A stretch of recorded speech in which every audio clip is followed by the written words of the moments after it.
बिस्मिल्लाहिर्रहमानिर्रहीम। अस्सलाम वालेकुम friend, welcome back to my channel. उम्मीद करती हूँ आप सब खैरियत से होंगे और अल्लाह के फजल करम से मैं भी ठीक ठाक हूँ जी। तो जनाब, उम्मीद करती हूँ मेरी जितनी भी वीडियोस हैं आप सबको बहुत अच्छी लगी होंगी और आप सबका बहुत प्यार और बहुत दुआएं मेरे साथ हैं। तो इन्हीं सारी चीज़ों के साथ आज की वीडियो मैं स्टार्ट करती हूँ। लास्ट वीडियो मेरी थी कि अगर आपका एक सैलून है तो वो आप स्टार्ट करते हो, सबसे पहले तो किस चीज़ का ख्याल रखना चाहिए या क्या होना चाहिए।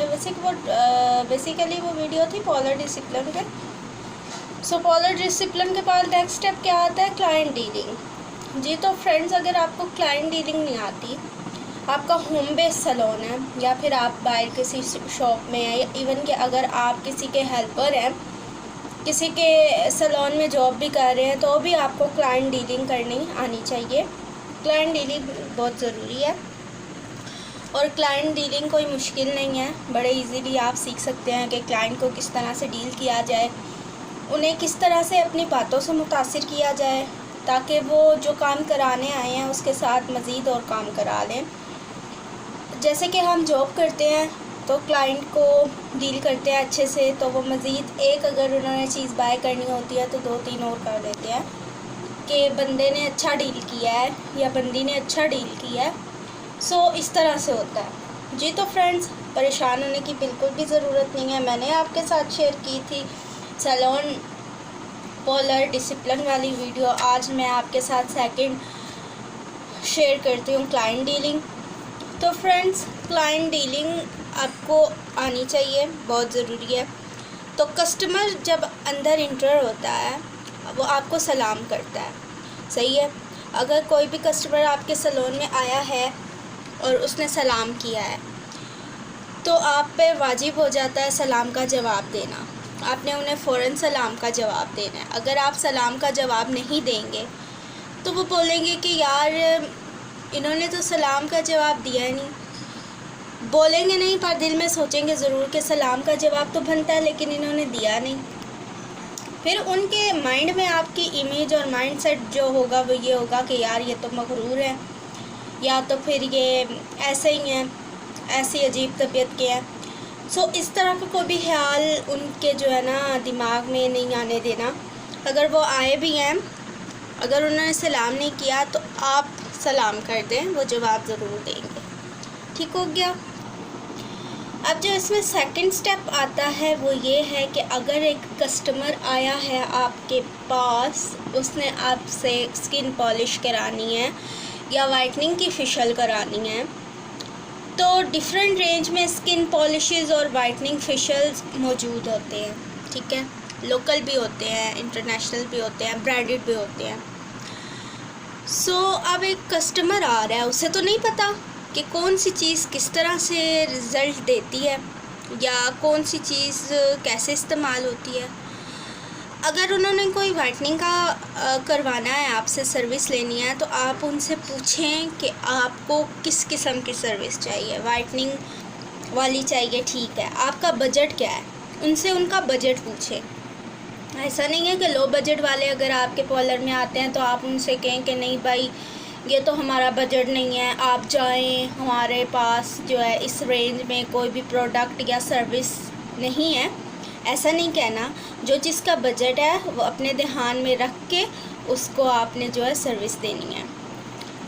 सेकंड, आपने बताना है जो वो प्रोडक्ट आप उन पे यूज़ करेंगे, आपने बताना है कि इसमें क्या क्या चीज़ें यूज़ कर रहे हैं हम, ताकि उन्हें पता हो कि हमारे ऊपर ये चीज़ यूज़ करिए और इस तरह से इसका रिज़ल्ट आएगा।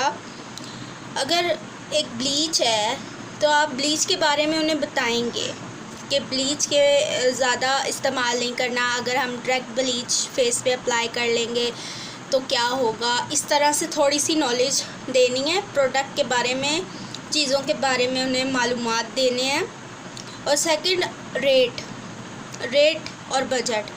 अगर उनका बजट कम है तो आप उनसे कहें कि इतना बजट है, इतना कर ले, इतने बजट में ये होगा। ठीक है, कम बजट है तो इसमें ये होगा, ये हो सकता है, अगर आप करवा सकते हैं तो करवा लें, नहीं करवा सकते तो फिर आपकी जो मर्ज़ी आप वो करें। ठीक हो गया। और बात आ जाती है डिस्काउंट की। अगर आपका बड़ा सैलून है, होम बेस्ड सैलून है, जो भी है, सब पे डील्स और डिस्काउंट होता है। इसके बावजूद अगर आप आईब्रो कर रहे हैं, सही है, आईब्रो का जो छोटे सैलून है, होम बेस्ड सैलून है, वहाँ 100 रुपया चार्ज करते हैं, ठीक है। और वैसे जो बड़े सैलून्स हैं उनमें 500, 350, 250 इस तरह से लेते हैं, सही है। 500 का अगर मार्जिन है आईब्रो पे तो हम उसमें से कम कर सकते हैं। अगर कोई केक के पैसे ज़्यादा है, महंगाई होगी या कम करे तो हम कर सकते हैं।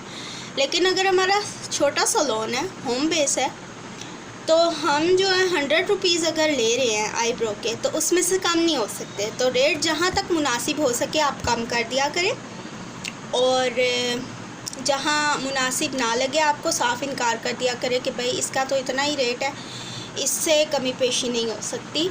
सॉरी, काफ़ी सॉफ्ट टोन में बोलिएगा। ऐसे अगर आप गुस्से में बोल देंगे, रूडली बोल देंगे, तो उन्हें लगेगा कि ये इखलाक से बात करनी से आती ही नहीं है, ठीक है फ्रेंड्स। पैसे सब कुछ नहीं होता, इखलाक होना चाहिए ताकि अगला इंसान याद करे आपको कि इस बंदी ने इस तरह से बात की थी, और आगे भी आपके कस्टमर वो बनाए कस्टमर आपका।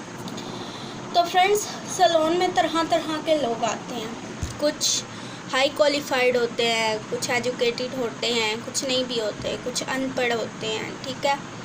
हमारा जो अनपढ़ तबका है, या फिर कम पढ़े लिखे लोग हैं, या फिर जिन्हें इतनी समझ नहीं होती, अब शादी ब्याह पे उन लोगों ने भी सजना संवरना होता है, उनका भी हक होता है। अगर आपके पास ऐसे कोई क्लाइंट आ जाता है, ठीक है, तो आपने उससे अदब से बात करनी है, नरमी से बात करनी है, जो भी गुफ्तगू करनी है आसान लफ्ज़ों में करनी है, ताकि उसको आसानी से बात समझ आए, और ताकि वो आगे लोगों को भी बताए कि मैं गई थी, मुझसे इस तरह से बात हुई, आसान लफ्ज़ों में मुझे समझाया गया। ठीक हो गया फ्रेंड्स। इस तरह कस्टमर की जो है दिल आज़ारी भी नहीं होगी, और वो कहेगी कि यार बड़े आराम से, बड़े पोलाइटली इन्होंने बात की है। अगर उनको कोई टेंशन या प्रॉब्लम भी होगी ना, तो वो आपके पास आएंगे, क्योंकि आप बड़े आराम से, प्यार से, तहम्मुल से, पोलाइटली उनसे बात करेंगे, तो उन्हें अच्छा लगेगा। और साथ ही साथ आप उनको कन्विंस कर लेंगे कि वो अगर आईब्रो करा रहे हैं तो फेशियल करा के जाएँ, फेशियल करा रहे हैं तो मैनी पेडी करा के जाएँ। इस तरह आप उनको कन्विंस कर लेंगे कि वो और भी काम करा सकते हैं आपसे, और करवाएंगे भी इंशाल्लाह। और फ्रेंड्स, मेरी बहनों, क्लाइंट का काम आपने ऐसा करना है कि क्लाइंट बार बार आपके पास आए, वो बेफ़िक्री से आपके पास आके काम कराए, बिल्कुल ब्लाइंड ट्रस्ट आप पे करे, आंखें बंद करके आपसे काम कराए, बेफ़िक्री से काम कराए। आपने ऐसा काम करना है कि वो फिर बार बार आए और उसको कोई शिकायत ना हो। सेकंड ये बात आ जाती है कि अगर क्लाइंट को कोई काम नहीं पसंद आ रहा, या काम हो चुका है और उनकी समझ में ये काम नहीं आ रहा, अगर वो आपके पास कंप्लेंट लेकर आते हैं, आपकी किसी हेल्पर की या फिर आपके किसी जो है स्टूडेंट की कंप्लेंट लेके आते हैं, वरना अगर आपकी भी लेकर आते हैं, तो आप आराम से बैठ के उनसे बात करें, इस बात को, इस मामले को डिस्कस करें, और उन्हें समझाएं कि ये काम इस तरह से नहीं है, इस तरह से होता है। और अगर आपकी गलती है तो आप अपनी गलती को एक्सेप्ट करें कि हमसे या हमारे हेल्पर से या फिर हमारे स्टूडेंट से ये गलती हुई है।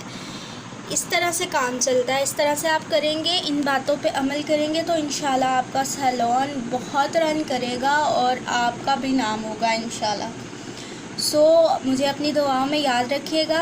अगेन मैं आपसे रिक्वेस्ट करती हूँ, चैनल को लाइक कर दे, सब्सक्राइब कर दे, बेल आइकन के बटन को दबाएं, ताकि ऐसी और भी अच्छी आने वाली वीडियो आप तक पहुँच सके। अल्लाह हाफ़िज़।